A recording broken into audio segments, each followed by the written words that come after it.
আমার হাজবেন্ড প্রায় বলতো, জানো আমাদের ওয়াশরুমে 2টা বাথরুম আছে। আমি হাসতাম যে আপনাদের বাথরুমে 2টা ওয়াশরুম কেন?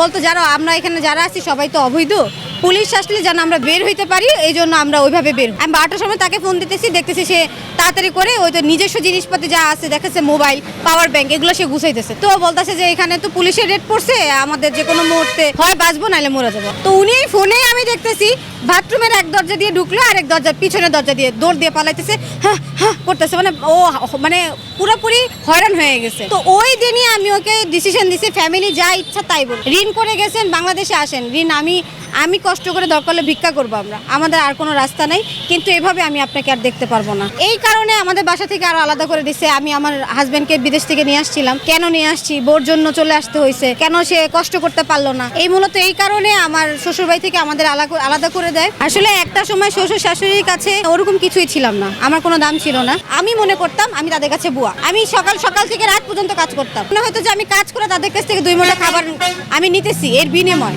তখন আমি হচ্ছে গিয়ে 1 মাসের অন্তঃসত্ত্বাও ছিলাম, যেটা আমি জানতাম না। আমি এখান থেকে কুড়ির 20 জব করতাম। আমি আজকে কি কালকে কি খাবো বা আজকে দুপুরে কি খাবো এরকম কোনো আমার কাছে আর্নের টাকা ছিল না। তো আমি ছোটখাটো একটা জব করে আমার ফ্রেন্ড সার্কেল যারা ছিল, তারপর আমার হচ্ছে গিয়ে আমার রিলেটিভস ভাই বা ভাবি যারা ছিল ওনারা আমাকে হেল্প করছে, তাদের মাধ্যমে আমার ডেলিভারি হয়, আমার বড় বাচ্চা ডেলিভারিটা হয়। আমার বাচ্চা হঠাৎ করে অসুস্থ হওয়াতে আমার বাচ্চাকে নিয়ে আমি হসপিটালে যখন যাওয়ার সময় দেখি যে ভ্যানের মধ্যে এক মুরব্বী কাকা হচ্ছে গিয়ে ডিম খিচুড়ি বিক্রি করতেছে। তো ওনার থেকে আমার ইন্সপিরেশন হওয়া, অনেকে বড় থেকে ইন্সপিরেশন হয়, আমি ছোট থেকে ইন্সপিরেশন হয়েছি। তো আমি তখন চিন্তা করলাম যে স্বল্প পুঁজিতে অল্প খিচুড়ি, 2 কেজি খিচুড়ি চালের খিচুড়ি রান্না করলে ডিম মুরগি দেশ জুড়ে তোলপাড়।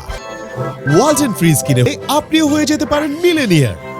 রান্না করলে আমার হয়ে যাবে। হয়তো আমি ওইখান থেকে আমি এই চিন্তাটা করছি 1000 করে মাসে 30,000, বা যদি আমার পার ডে 500 টাকাও লাভ হয়, 500 টাকায় মাসে 15,000, আমার একটা সংসার চলে যাবে।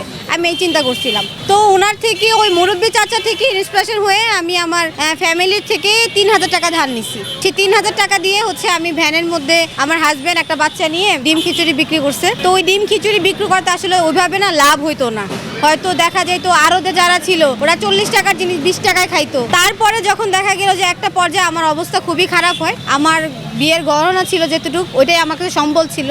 ওই বিয়ের গহনা আমি সম্বল বিক্রি করে আজকে আমি আমার হাজবেন্ডকে নিয়ে তার সাপোর্টে আমি আজকে এই 2 নম্বর শেরেবাংলা স্টেডিয়ামের সামনে ছোট্ট একটা ফুডকার্ট নিয়ে আমি এখানে আছি। আলহামদুলিল্লাহ এখান থেকে আমার সংসার চলতেছে। আমার এই ব্যবসাতে 10 জন লোক আছে, মানে বাসা থেকে শুরু করে বা দোকানে স্টাফ 10 জন কাজ করে। যদি আপনি 10 জনের 10,000 করেও ধরেন, মাসে তাদের 1 লাখ টাকা বেতন আছে। আর তাদের আলাদা করাতে আজকে আমি এই বাস্তবতাটা আসলে করে নিতে পারছি। তো আজকে আমার এই দোকানে আমার ক্যাশে আমার শ্বশুর থাকে, আমার শাশুড়ি নিজে আমার সাথে বাজারে যায়, বাজার করে। যদিও একসময় বুয়া মনে করতো, এখন আমাকে তারা মাথার রানী মনে করে রাখে।